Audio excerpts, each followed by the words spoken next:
selamat pagi saudara-saudari yang diberkati Tuhan. Bertemu kembali dalam Renungan Pagi Jemaat GKI Banjarbaru. Hari ini Kamis 26 November 2020 bersama saya Pendeta Lisa Arianti. Nas Alkitab yang menjadi dasar bagi perenungan firman Tuhan untuk kita pada hari ini yaitu dari Zakaria pasal 13 ayat yang pertama sampai ayat yang ke-9. Saudara-saudari dapat membacanya dengan lengkap secara pribadi dan saat ini saya akan membacakan satu ayat utama yaitu Zakaria pasal 13 ini ayatnya yang kedua. Sebelum kita membaca dan merenungkan firman Tuhan, mari kita berdoa. Bapa kami dalam nama Tuhan Yesus, saat ini kami hendak membaca dan merenungkan firman-Mu. Kuasai hati dan pikiran kami dengan Roh Kudus-Mu dan mampukanlah kami untuk dapat sungguh-sungguh memaknai serta melakukan firman-Mu dengan setia. Amin. Zakaria pasal 13 ayat yang kedua dengan judul perikop penyingkiran berhala dan nabi palsu. Demikianlah bunyi firman Tuhan. Pada waktu itu, demikianlah firman Tuhan semesta alam. Aku akan melenyapkan nama-nama berhala dari negeri itu sehingga orang tidak menyebutnya lagi.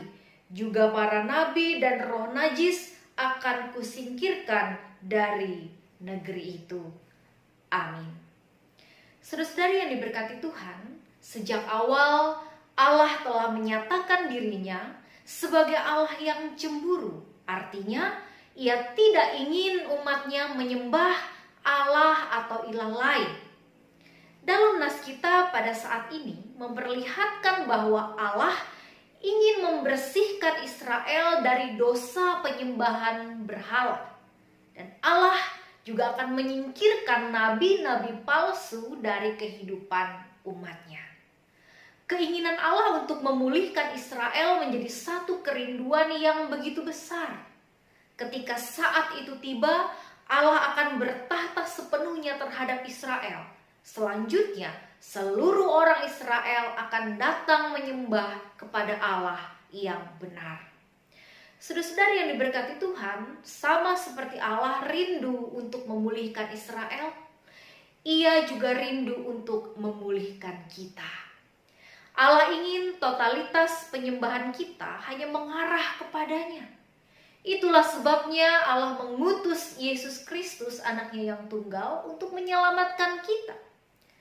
Namun sayangnya, disadari ataupun tidak, bisa jadi kita masih seringkali menduakan dan mendukakan Allah dengan berharap dan bergantung pada berhala-berhala atau Allah lain.